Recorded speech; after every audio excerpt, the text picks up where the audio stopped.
दोस्तों 5 के फंडे के विनिंग सीरीज 28 में मिलते हैं। First question, Uyghurs of Xinjiang province belongs to which ethnic group? कौन से एथनिक ग्रुप का जो है भाई ये उगूज जो है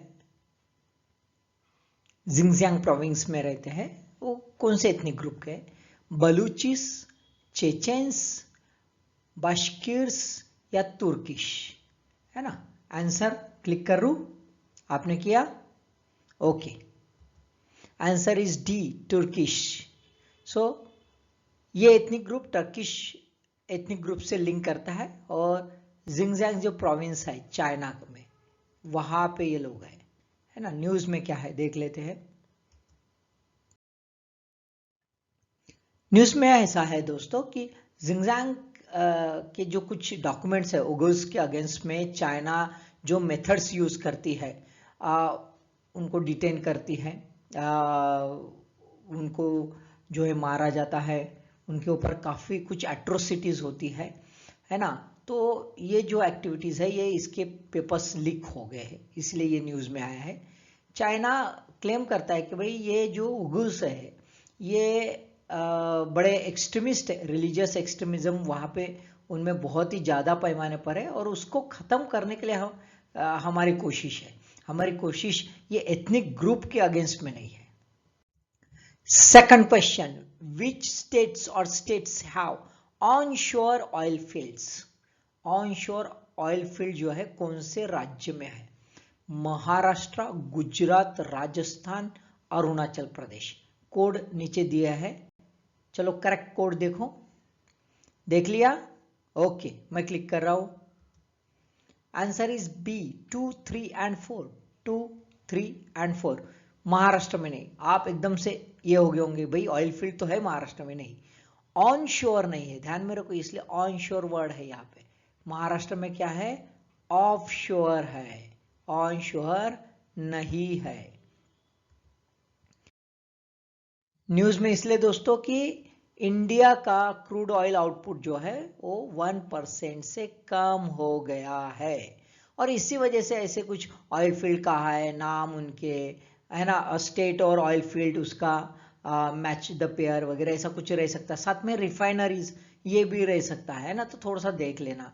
देखो अप्रैल 2021 में 2.5 मिलियन था, अभी अप्रैल 2022 में 2.47 मिलियन टन्स हो गया और फिलहाल में ऑयल फ्यूल के इश्यूज भी चल रहे हैं, प्राइजेस बहुत ज़्यादा बढ़ रहे हैं और इसी वजह से ये जो ड्रॉप है ये 1% भी क्यों ना हो, लेकिन इट्स अ डेंजरस साइन, क्योंकि ऑलरेडी हमारे यहाँ पे पेट्रोलियम जो ऑयल फ्यूल है उसका इन्फ्लेशन बहुत ज़्यादा पैमाने पर है और ये हम इन जनरल इम्पोर्टेड इन्फ्लेशन कहते हैं, है ना, क्योंकि मैक्सिमम हमारा मोर देन 80% ऑयल फ्यूल जो है हम इंपोर्ट करते हैं।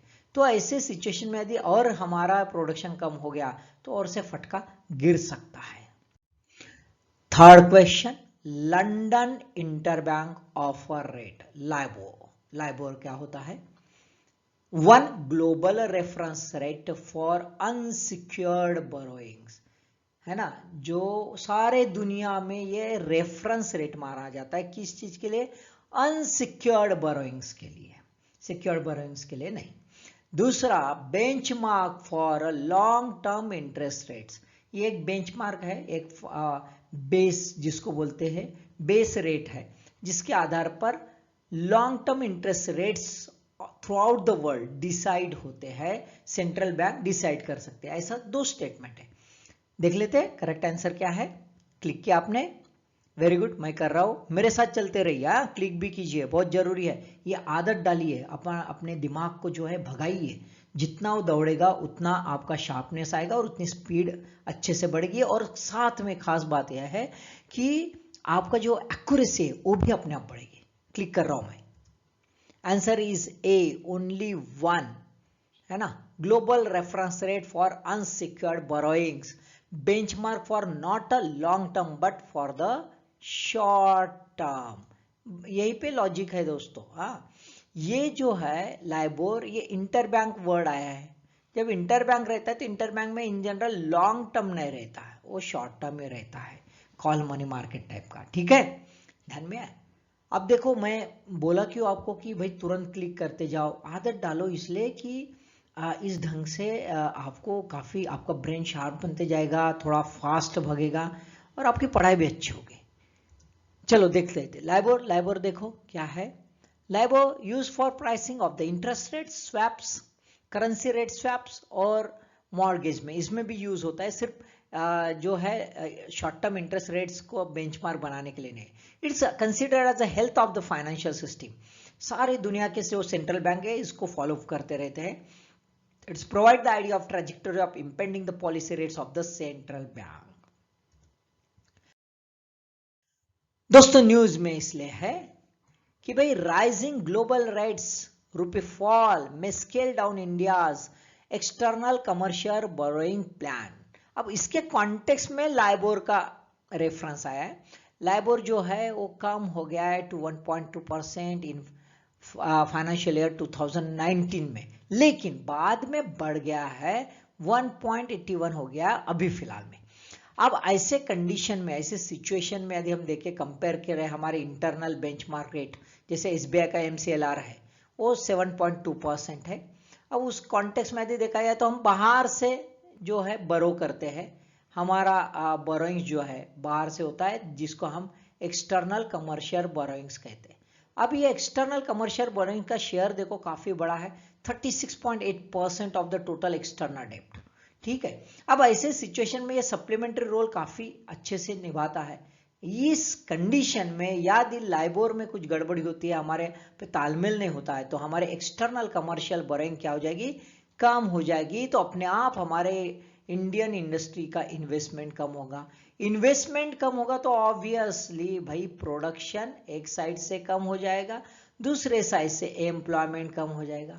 एम्प्लॉयमेंट कम हो गया तो भाई इनकम कम हो जाएगा, बराबर है। इनकम कम हो गया तो डिमांड कम हो जाएगा, डिमांड कम हो जाए तो ये सप्लाई किस काम का है। तो अपने आप विशियस साइकिल जो है, विशियस साइकिल जो of recession might be developed, ऐसा हो सकता है। अब फाइनेंशियल सेक्टर जो है इसका शेयर सबसे ज्यादा था। फाइनेंशियल सेक्टर, मैन्युफैक्चरिंग और इलेक्ट्रिसिटी पावर जो है ये टोटल ECB का 60% कवर करता है। Fourth question, consider the following statements with regard to the Ramayana circuit. Ramayana circuit के बारे में स्टेटमेंट्स है। 1. Journey start from the Ayodhya, Ayodhya से इसकी शुरुआत होती है, जर्नी शुरू हो जाती है। दूसरा, last stop is a Bhadrachalam, Bhadrachalam ये इसका लास्ट स्टॉप होगा। 3. First Indian tourist train to go to Nepal, ये पहली बार ऐसा होगा रामायण सर्किट में कि इंडियन ट्रेन जो है वो नेपाल में भी जाएगी। Which of the above statement is और आर करेक्ट, कौन से स्टेटमेंट करेक्ट है भाई? क्लिक करूं, किया आपने? ओके, कर रहा हूं click. Answer is C, match कर लो answer. Answer is C, 2 and 3, 2 and 3। That mean journey not start from the Ayodhya. ये गूगली क्वेश्चन हो सकता है, क्योंकि हमारे दिमाग में ये हो सकता है भाई रामायण सर्किट है तो शुरुआत तो जन्म स्थल से हो जाएगी। थोड़ा सा कभी कंफ्यूजन लगता है, ये भद्राचलम कहाँ आ गया भाई, इसके बारे में कुछ आइडिया नहीं, तो ये भी गलत हो सकता है, हम सोच सकते हैं, है ना। लेकिन अभी ध्यान में रखो, इसीलिए ये जो है प्रॉपर फैक्ट्स अपने दिमाग में रखो। तो journey start not from the Ayodhya but from the Delhi, Delhi से वो स्टार्ट हो जाएगा और भद्राचलम सही में लास्ट ऑफ है, वहां से डायरेक्ट फिर से दिल्ली चले जाएगी। अब देखते हैं न्यूज में क्या है।